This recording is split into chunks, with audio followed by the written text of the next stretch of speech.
My name is Diane Haney, and this is my summary blog of Systems and Organizational Design class.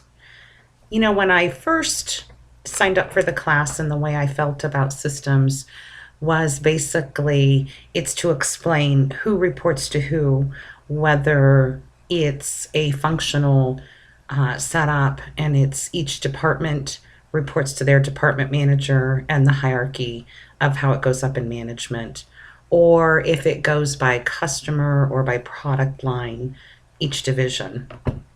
After taking this class, I found a couple things very interesting. I enjoyed the discussion on the system blindness, which I think we all have experienced at work at some point. We get so involved in trying to complete our daily tasks that we don't see the bigger process and where our tasks fall into that. As managers, we need to make sure we take into consideration the bigger picture at all times and not get too wrapped up in just our processes, and have an understanding of what we do, how that impacts other departments and other individuals, so that we work together as a team. I also found the STAR model to be very interesting when we talked about that. The different pieces, how everything fits together, not just the people and the processes, but the strategy, the structure, and the rewards. I think within our group, we all felt that the people were the most important within the system. And I think people really do make the company.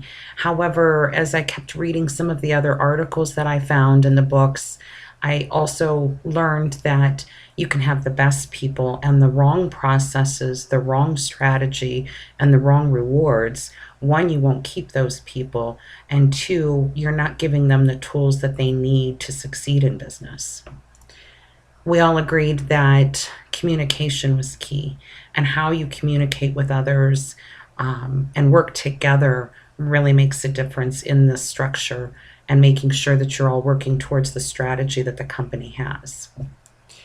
I've been at my current employers now for 8 years, and I've seen them change their structure a couple times now, and we just did what I would consider a major reorganization this year.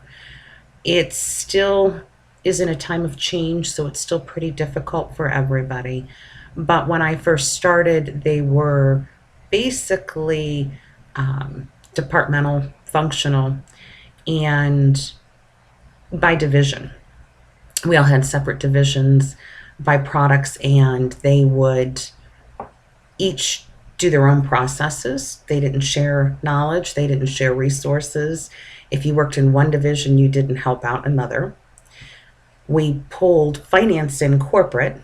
They also did supply chain and pulled theirs all in to be corporate, so that we could leverage our spend within all the divisions, instead of focusing one buyer on one division to pull it all in together, which I think helped.